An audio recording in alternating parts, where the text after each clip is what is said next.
E o Fortaleza acaba empatando lá na Liga Arena, casa do Atlético Paranaense. Bom, ainda tá nessa sequência sem vitórias. Depois da vinheta, estamos começando mais um vídeo aqui no canal.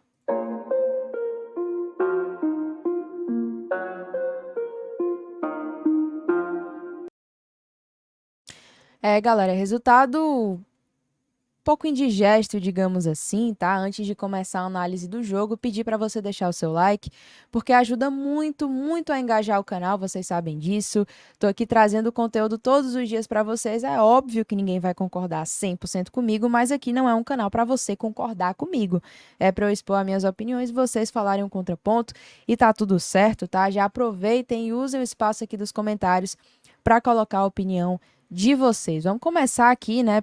Falando desse jogo, é um resultado que me deixou bem, certo? Assim, resultadozinho chato, né? Chato. Vamos falar sobre isso.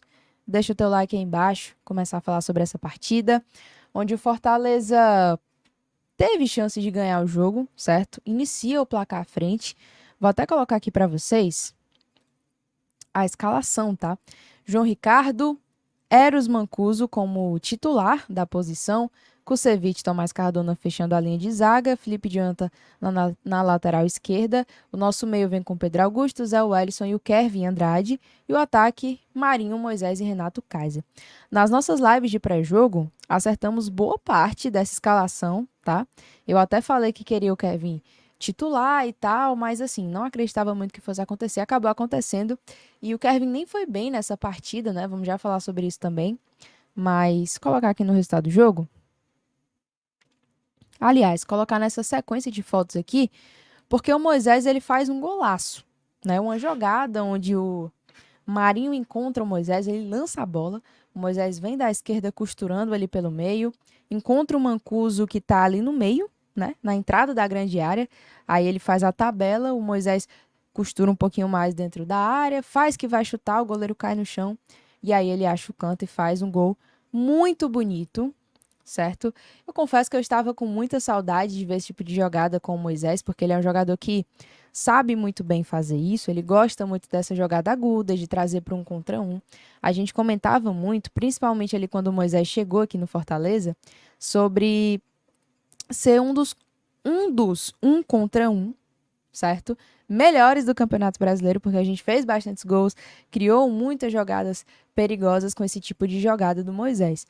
E ele faz um gol realmente muito bonito e a gente imaginou que fosse ser um contexto diferente, né? Porque o Fortaleza até aquele momento estava conseguindo trocar passes, né? Tava tomando algumas bolas ali nas laterais, mas estava conseguindo fazer um jogo até então consistente. Porém, esse detalhe que eu trouxe, né? Tomar algumas bolas nas costas dos laterais acabou realmente prejudicando, porque o Mancuso, tá, traz até um detalhe sobre ele, né? O Mancuso fez a sua estreia como titular, tinha jogado 5 minutinhos ali contra o Inter, mas deu pra ver nada. E aí ele começa a titular e faz um jogo muito bom ofensivo, muito bom mesmo. É um jogador que não tem medo, tem um bom passe, tem um bom cruzamento, mas defensivamente, cara, ficou um corredor, ficou uma avenida. E assim, tudo bem que o Mancuso, assim, por ser um jogador que tem mais características ofensivas, precisa melhorar a questão defensiva e tal, mas eu atribuo muito mais à questão de entrosamento mesmo, né? Um jogador que precisa ainda crescer esses detalhes que chegou agora, né? Então, assim, faz parte também o jogador que acabou de estrear, ele vai errar, assim, acho que não dá pra queimar o jogador agora, né? Mas, enfim, tomou muitas bolas nas costas, assim como o Felipe Jonathan na esquerda, e eu acho que do jogo inteiro, esse foi essa foi uma das principais falhas da gente. Foi tomar essas bolas nas laterais. Mas assim, por que 1-1, né? O que culminou esse 1-1? Inclusive a jogada do gol do Atlético Paranaense, vem o Canóbio ali no corredor do lado do Mancuso. O Mancuso acaba não fazendo a cobertura muito bem, não fecha o chute e ele acerta um belo chute no canto do João Ricardo, faz 1-1 e aí vem a agonia do segundo tempo. O Fortaleza no segundo tempo, que para mim foi o período do jogo onde nós fomos piores, digamos assim, o Atlético teve um lastro ali de superioridade no jogo. amassou em determinados momentos, criou muitas oportunidades, conseguiram vários jogadores chutar de fora da área muito bem. O João Ricardo teve que fazer diversas defesas, né?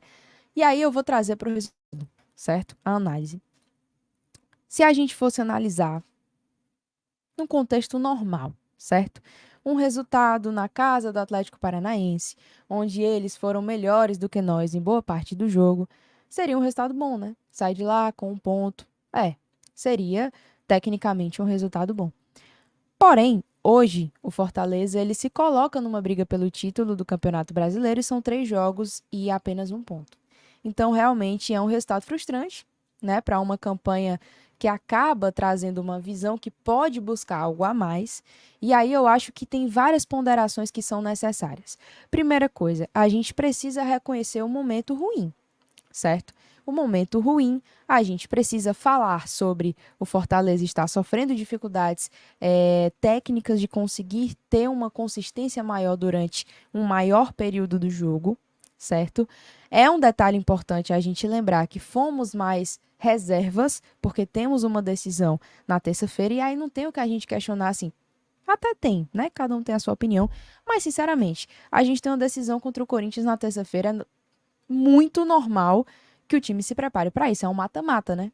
Restam mais 12 rodadas de Campeonato Brasileiro, então é normal que o Fortaleza se prepare para jogar esse mata-mata 90 minutos contra o Corinthians. Mas, salvo, né, esse comentário aqui que eu acabei de fazer, foram jogos ruins fora de casa para quem se projeta na briga pelo título. O Fortaleza saiu da briga pelo título? Claro que não, pô. Pelo amor de Deus, né? Assim, é só olhar a tabela. Fortaleza é o segundo colocado com 49 pontos. Ficou a 4 pontos do líder, Botafogo. Faltam 12 rodadas e aí você pode fazer as contas que você quiser nessas 12 rodadas, se o Fortaleza vai buscar ou não. Mas a título de hoje, ainda é a briga do Fortaleza. E até onde vai ter perna para aguentar, voltar a vencer? Olha, uma sequência de 3 jogos fora de casa, por si só, ela já é muito difícil. Para a gente, ela foi muito mais, porque nós não conseguimos vencer nenhum jogo desses. Tiramos apenas um ponto, o que, para quem briga para ficar no topo da tabela, é pouquíssimo, mas voltaremos a jogar em casa, certo? E aí, se o Fortaleza quiser, ou se o Fortaleza puder continuar nessa briga, ele precisa voltar a vencer, isso é um fato. Mas a gente não pode tratar isso aqui como, pô, vamos jogar fogo em tudo e acabou. Não, não é assim também, certo? O Botafogo venceu a sua partida diante do Corinthians. Podemos perder posição hoje, porque o Palmeiras vai jogar contra o Criciúma. O Palmeiras tem 47, pode chegar até os 50 pontos. E se tratando de Campeonato Brasileiro, vamos ter 2 jogos em casa. Caramba, eu tô perturbadinha com os plurais aqui. Vamos ter 2 jogos em casa, certo? Em sequência, que vai ser Bahia, que vai ser no sábado, e o outro vai ser o Cuiabá, que é aquele adversáriozinho chato pra cacete. Ô, adversário chato. Muito, muito, muito, muito, muito chato. Mas independente dessas coisas, fica o registro de que o Fortaleza realmente precisa melhorar. Assim, não tem como a gente ver esse rendimento e achar normal, tendo em vista que o Fortaleza nos acostumou a jogar bem melhor do que isso. Agora, eu vou trazer um comentário que eu até fiz uma ponderação no pós do Expresso, certo? Quando a gente passa 10, 12 jogos sem perder, com muitas vitórias, 10, 11 vitórias seguidas, a gente tem que lembrar uma coisa. Isso não é regra, certo? Mas jogou melhor. Mas jogou... Não interessa. Esses resultados não são regra. Não são, certo? Isso é uma exceção. Beleza? Pô, Gui, 3 jogos sem vencer, 2 derrotas e um empate. 3 jogos fora de casa. Isso também não é regra, ok? Inclusive, foi a primeira vez que o Fortaleza passou 3 jogos sem vencer. Então, a gente precisa entender o contexto de que nem tudo ao céu, nem tudo ao inferno. Nem um oba-oba de já somos campeões com 12 jogos sem perder e nem 13 jogos, 3 jogos fora de casa sem vencer, já somos derrotados, saímos da briga. Não é assim. Beleza? E eu acho que essas ponderações, elas são muito importantes quando a gente lida com o campeonato de pontos corridos e quando a gente entende a importância dos jogos em casa, que vão ser os próximos 2. O torcedor precisa estar junto, certo? Mas eu me frustrei. Cara, sinceramente, não interessa, pô. Jogo em casa, o torcedor tem que estar do lado e é isso, entendeu? Buscar o que tem de maior nessa tabela. Os jogadores não estão de sacanagem, certo? O Campeonato Brasileiro é difícil. A gente vai bater nas nossas limitações em algum momento. Não sei se está sendo agora. Realmente não sei. Mas eu acho importante fazer essas ponderações, porque na hora da raiva, a gente tende a chutar tudo pro espaço, né? Mas também não é assim. Então eu acho que é importante colocar um pouco no lugar da racionalidade, fazer as críticas necessárias, ponderadas. Tem que criticar quem entrou em campo, tem que criticar o Vojvoda, isso é normal, certo? Porque o Fortaleza não está rendendo. Logo, o Fortaleza merece as críticas, beleza? Porém, todavia, entretanto, a gente não pode ignorar a visão macro, que é o quê? Estamos fazendo um campeonato brasileiro do caramba e a gente não pode largar de mão. Beleza? Então agora virar a chavinha para a Copa Sul-Americana, que vai ser muito difícil enfrentar o Corinthians. E a gente precisa de vocês, terça-feira, na Arena Castelão, tá certo? Eu quero saber a tua opinião sobre o jogo, sobre o momento, sobre a tabela. Fala aqui embaixo para mim. Não esquece, deixa o seu like, que é muito importante. Até daqui a pouco na live. Um beijo, fiquem com Deus, até a próxima e tchau!